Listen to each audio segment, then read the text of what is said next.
Subscribe करिए hi-fi study channel को, bell icon को प्रेस कीजिए लेटेस्ट वीडियो अपडेट सबसे पहले पाने के लिए। हेलो दोस्तों, मैं फिर से आप सभी का बहुत बहुत स्वागत करता हूं आपके अपने चैनल हाईफाई स्टडी में। दोस्तों, इससे पहले मैंने काफ़ी सारे टॉपिक आपको पढ़ाया, लगभग 2 टॉपिक मैंने आपके कवर किए, लेकिन ये बेसिकली आज का छोटा टॉपिक है। दोस्तों, छोटा टॉपिक क्यों इसको हम लोग कह सकते हैं, क्योंकि दोस्तों आपको पता है छोटा टॉपिक होने का कारण एक ही है, जो मृदा और फसलें हैं, इससे रिलेटेड आज हम लोग मूल कृषि क्रियाएँ एवं प्रयुक्त उपकरण, उनके जो कृषि में हमारे विभिन्न के उपकरण जो हमारे प्रयोग किए जाते हैं, कौन कौन से उपयोग कब कब उपयोग किया जाते हैं, उन सभी के बारे में हम लोग आज देखने वाले हैं। तो वीडियो दोस्तों जो है वो आपके लिए बेहद इंपॉर्टेंट यहाँ पर होने वाली है ना। वीडियो बहुत ज़्यादा इंपॉर्टेंट होने वाली है, तो आप लोग वीडियो को प्लीज़ थोड़ा ध्यान से देखिएगा, समझिएगा चीज़ों को। जितनी भी चीज़ें आपको बताई जाएंगी, हर एक चीज़ को आपको अच्छे से क्लियर तरीके से आपको समझना भी है ना। तो अगर हम बात करते हैं यहाँ पर विज्ञान सेकंड सेमेस्टर मूल कृषि क्रियाएं एवं प्रयुक्त उपकरण के बारे में अगर हम बात करेंगे, तो सबसे पहले अगर हम यहाँ पर बात करते हैं, इसको मैंने यहाँ पर एक एक कॉलम बनाया हुआ है, इनको मैंने 3 भागों में डिवाइड किया है। 3 भागों में डिवाइड करने का एक ही मतलब, वहाँ पर अलग अलग बुकों में अलग अलग दिया गया है। बेसिकली मैं यहाँ पर इस वजह से इस तरीके से आपको बता रहा हूँ। अगर आप ऐसे पैराग्राफ बना लेते हैं, ऐसे आप लोग अगर बाय द वे ऐसे बॉक्स में आप लोग अलग अलग चीज़ें लिख लेते हो, तो आपके अच्छे से समझ में आएगा, क्लियर समझ में आएगा। क्लियर बात करते हैं यहाँ पर दोस्तों, पहला जो हमारा दिया गया वो मिट्टी की तैयारी करना। अगर हम खेत में कुछ भी बोने से पहले सबसे पहले हम लोग दोस्तों क्या करते हैं, तो सबसे पहला काम हम लोग यही करते हैं कि सबसे पहले हम लोग क्या करेंगे, मिट्टी की तैयारी करेंगे।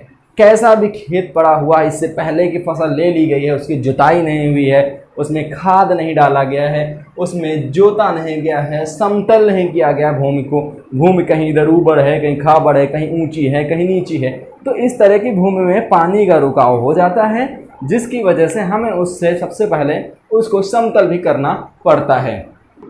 तो यहाँ पर बेसिकली आपको मिट्टी तैयार करना, यानी कि दोस्तों अगर हम मिट्टी तैयार करने की बात करते हैं, मिट्टी की तैयारी की बात करते हैं, तो मिट्टी की तैयारी में सबसे पहले उसकी जुताई की जाती है। जुताई करने के बाद हम लोग पाटे से एक स्थान से दूसरे स्थान पर मिट्टी को ले जाते हैं। लेकिन आजकल आधुनिक यंत्र काफ़ी सारे आ चुके हैं दोस्तों, चूँकि आपको पता है यहाँ पर कि समतल करने के लिए खेत समतल करना बहुत ज़रूरी होता है। ठीक है, उसके बाद उसमें हम खाद डालते हैं। और खाद किसकी होती है, खाद दोस्तों जो होती है, खाद और उर्वरक में आपको अंतर पता होना चाहिए। खाद जो होती है बेसिकली वो हमारे सड़े गले पदार्थों से, पत्तियों से, गोबर की खाद, उसको हम खाद कहते हैं। लेकिन जब उर्वरक की बात आती है, तो उर्वरक में हम लोग नाइट्रोजन, फास्फोरस, पोटास, NPK और आपका डाया वगैरह, DAP, डायमोनियम फॉस्फेट, ये सभी क्या आते हैं, हमारी ये उर्वरक के अंतर्गत आते हैं। उर्वरक हमारा जो होता है वो नुकसानदायक होता है, लेकिन खाद जो होती है हमारी वो बेसिकली बिल्कुल हम लोग के द्वारा बनाई सड़े गले पदार्थ, नेचुरल सामान लीजिए आप लोग। ठीक है, तो मेहनत आपको करना पड़ेगा। एक लाइन में आपको बताता हूँ, वो कहते हैं ना दोस्तों, तरक्कियों की दौड़ से उसी का जोर चल गया, बना के रास्ता जो भीड़ से निकल गया। तो अगर आप भीड़ में हैं तो आपको रास्ता खुद बनाना पड़ेगा, यानी कि तरक्कियों की दौड़ से उसी का जोर चल गया, बना के रास्ता जो भीड़ से निकल गया। आज वही सक्सेस है दोस्तों। जो भीड़ के साथ चल रहा है वो सक्सेस नहीं है, लेकिन जो भीड़ से निकल करके अपना रास्ता अलग कर लेता है, आज सक्सेस वही है। तो आप अपने आप को पहचानो, क्या कर सकते हो, जो भीड़ में चल रहे हैं उनके साथ मत चलो, निकल करके अपना रास्ता अलग बनाओ और अपना रास्ता अलग तय करो। निश्चित रूप से बताता हूँ मैं आपसे, आप सक्सेस होगे, 100% सक्सेस होगे। बस हार कभी भी मत माना दोस्तों। ठीक है, चलिए आगे बात करते हैं हम लोग यहाँ पर मिट्टी की तैयारी। मिट्टी की तैयारी में सबसे पहले हम लोग क्या करेंगे, खेत की जुताई करेंगे। खेत को जोतेंगे, चाहे वो हैरो से जोतें, कल्टीवेटर से जोतें, किसी भी प्रकार से उसकी जुताई करें। बैलों से जुताई कर रहे हैं, बिल्कुल। उसके बाद जोतेंगे, जोतने के बाद समतल करेंगे, समतल करने के बाद खाद डालेंगे। अब अगर हम यहाँ पर बात करते हैं खेत को जोतना, खेत को जोतने का मतलब होता है, खेत को जोतते हैं हम लोग किसको, लकड़ी के हल से या फिर आपका हैरो से, है ना, लकड़ी के हल से या हैरो से। और समतल किससे करते हैं, कल्टीवेटर से, कल्टीवेटर। ठीक है, कल्टीवेटर। लेकिन कल्टीवेटर अभी आप लोग बोलोगे जुताई, लेकिन जो हमारी जो बुक की भाषा है वो कल्टीवेटर ही लिखी हुई है। लेकिन अगर हम बात करते हैं यहाँ पर खाद देना, तो खाद देते भी हैं, ठीक है, खाद देना तो अपना हो ही गया।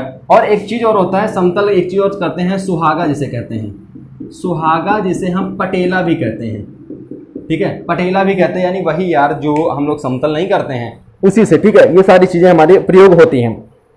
लेकिन अगर हम उसी पे बात करें, उसके बाद हमारा नेक्स्ट आता है जो आता है वो आता है बीज बोना, ठीक है। बीज बोना, बीज दो प्रकार से बो सकते हैं, एक तो बीज हाथ से बो सकते हैं, ऐसे ऐसे डालते चले जाएंगे, या फिर गेहूं है तो ऐसे ऐसे बहाते हुए चले नहीं जाते हैं, ठीक है। एक होता है हमारा ड्रिल मशीन से, ठीक है, ड्रिल मशीन से, ड्रिल मशीन से भी जो है बीज की बुआई की जाती है, या फिर ड्रिल मशीन या ड्रिल द्वारा बुआई की जाती है। उर्वरक डालना, उर्वरक किससे डालते हैं, उर्वरक या तो हम सीड में मिला करके डालते हैं, ठीक है, एक तो हम उर्वरक जो है वो सीड में मिला करके डालते हैं, दूसरा हम प्लांटर से डालते हैं, तीसरा हम डिबलर से भी डालते हैं। डिबलर भी एक हमारी मशीन होती है जो बीज बुआई के काम आती है और उर्वरक डालने के भी काम आती है, दोनों काम आती है। नेक्स्ट हमारा हो जाएगा सिंचाई। तो सिंचाई से हमारे बहुत से साधन, रहेट हो गया, डोगले हो गया, उसके बाद पुढ़े हो गया, मेड़ हो गया, नलकूप हो गया, नालियाँ हो गया, क्यारियाँ हो गया, सभी हो गया, यानी आदि,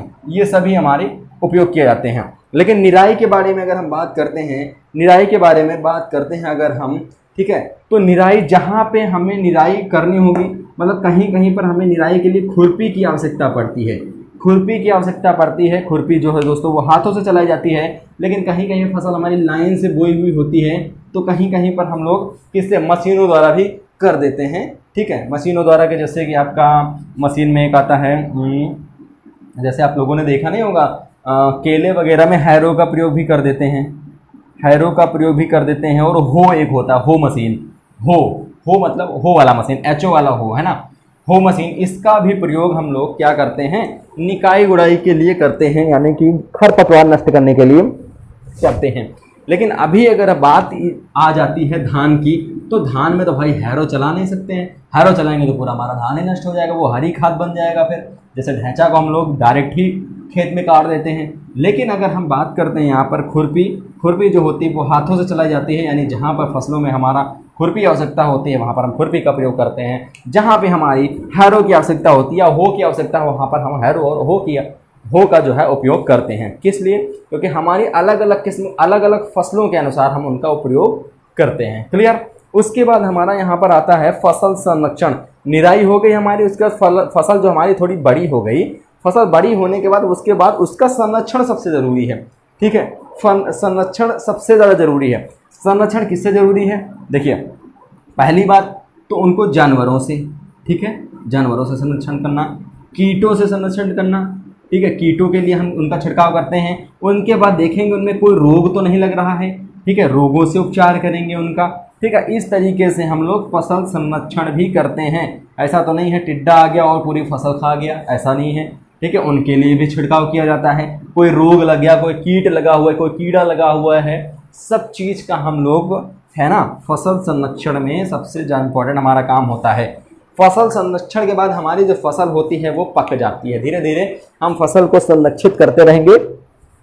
उसके बाद बेसिकली क्या होगा, हमारी जो फसल है दोस्तों वो क्या हो जाएगी, हमारी जो फसल है दोस्तों वो क्या हो जाएगी, पक जाएगी। पकने के बाद दोस्तों इसकी क्या करेंगे हम लोग, फसल की कटाई करेंगे, है ना। एक मिनट, फसल की क्या करेंगे दोस्तों, इसको थोड़ा सा हम साफ किए दे रहे हैं।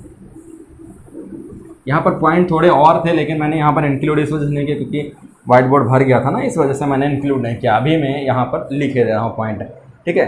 फसल की कटाई, अब हमारी कटाई आती है। तो कटाई में दोस्तों एक तो आपकी दराती से कटाई होती है, दराती जिसे आप लोग क्या कहते हो, हंसिया कहते हो, ठीक है, हंसिया कहते हो। दूसरा क्या होता है, हार्वेस्टर, हार्वेस्टर भी इसकी कटाई होती है, ठीक है। हार्वेस्टर यानी मशीनों द्वारा कटाई होती है।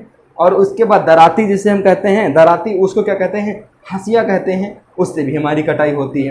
कटाई के बाद क्या होगी, कटाई के बाद जैसे मान लीजिए गेहूं काटा गया, गेहूं काटा गया, उसके बाद उसकी गहाई होगी, उसको क्या कहते हैं, गहाई कहते हैं, है ना, गहाई कहते हैं। यानी कि उसमें से अनाज को अलग करना, जो हमारा खाद्य पदार्थ होता है, जो हमारा यूज़ वाला पदार्थ होता है, उसको हमें अलग करना। तो गहाई के लिए बेसिकली कभी कभी पहले क्या हुआ था, पशुओं को बांधा जाता था और उसको घुमाया जाता था चारों तरफ फसलों के ऊपर, जिससे फसल दबती थी और उसके बीज जो है वो अलग हो जाते थे। तो पहली बात तो हम लोग पशुओं से भी कर सकते हैं। दूसरी बात हम लोग थ्रेसर से भी आजकल करने लगे हैं। आजकल तो बेसिकली थ्रेसर से ही होता है ना। तो पशुओं से भी कर सकते हैं, थ्रेसर से भी कर सकते हैं। एक होता है हमारा कंबाइन से भी कर सकते हैं। तो बेसिकली पशुओं के बारे में आपको पता होगा, थ्रेसर के बारे में भी पता होगा, कंबाइन के बारे में आप लोग को नहीं पता है। कंबाइन बड़ी बड़ी मशीनें होती जो बड़े बड़े प्लॉट में, बड़े बड़े फार्मों में यूज की जाती हैं, जहाँ पर ज़्यादा एरिया होता है ना। कभी कभी कंबाइन का प्रयोग हम लोग करते हैं डायरेक्ट फसल को खेत से काट लेना, दराती, हंसिया, इन सब चीज़ों से नहीं काटना पड़ता। डायरेक्टली ही हम लोग क्या करते हैं, उसको कट कर लेते हैं या फिर काट लेते हैं। उसके बाद हमारा जो आता है, कटाई हो गई, कटाई के बाद फसल की गहाई भी हो गई। अब उस अनाज को हम लोग करेंगे क्या? अब अनाज में फटकना पड़ता है, ठीक है, फटकना। बाय द वे, अगर फटकने का मतलब होता है उसको साफ करना। अगर आपकी जो फसल है वो अगर पशुओं के द्वारा गहाई उसकी हुई है, मड़ाई हुई है, उसके बीज अलग किए गए हैं, तो उसमें बेसिकली भूसा तो होगा ही। अगर गेहूं की हम बात कर रहे हैं, है ना, तो उसको फटकना पड़ेगा। लेकिन अगर वही फसल हमारी थ्रेसर से की गई है, थ्रेसर से अगर उसकी कटाई हुई है, तो वहाँ पर एकदम फ्रेश गेहूं निकलता है, उसको फटकना नहीं पड़ता है। फटकना कब पड़ेगा?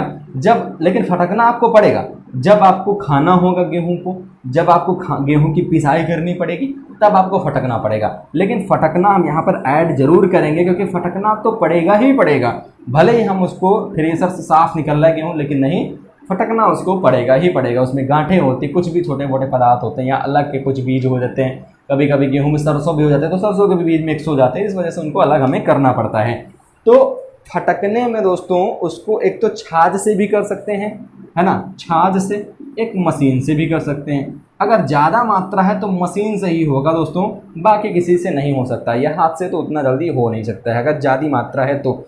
उसके बाद फटक गया। अब फटकने के बाद हमारा जो गेहूँ है या फिर जो भी अनाज है, वो हमारा एकदम अनाज शुद्ध बचा हुआ है, एकदम बेहतरीन अनाज बचा हुआ है। अब उस अनाज को हम करेंगे क्या? उस अनाज को, मैंने अभी इससे पहले वाले वीडियो में मैंने आपको एक टॉपिक बताया था, भंडारण। याद होगा आपने अगर वीडियो देखा होगा तो। भंडारण जो है, उसके बाद हम इसको क्या करेंगे भैया? भंडारण करेंगे, उसको भंडारित करेंगे। तो भंडारण कभी कभी हम लोग भंडार गृह में करते हैं, याद रखिएगा आप लोग। कभी कभी हम भंडार गृह में करते हैं भंडारण। कभी कभी अनाज हम लोग अपने खाने के लिए अपने घरों में रख लेते हैं। तो घरों में रखने के लिए सबसे पहले हम कभी कभी उसमें क्या करते हैं? लकड़ी के बर्तन में रखते हैं, ठीक है, लकड़ी के बर्तन में रखते हैं। और कभी कभी इसी को हम लोग मिट्टी के बर्तन में रखते हैं,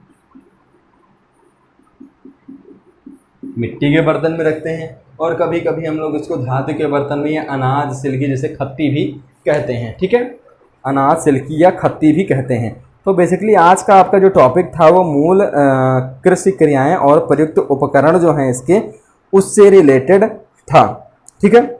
इसके बाद हम लोग आपके लिए एक इम्पॉर्टेंट टॉपिक लेकर के आएंगे, जो कि हमारा होगा, हो सकता है हमारा टॉपिक हो मृदा किसे कहते हैं, सॉइल किसे कहते हैं, मिट्टी के पाटन से लाभ क्या होते हैं, या फिर आपका दोस्तों यहाँ पर सबसे इम्पोर्टेंट टॉपिक होता है खाद और उर्वरक में अंतर। खाद और उर्वरक में अंतर सबसे इम्पोर्टेंट हमारा टॉपिक जो है वो होता है, ठीक है।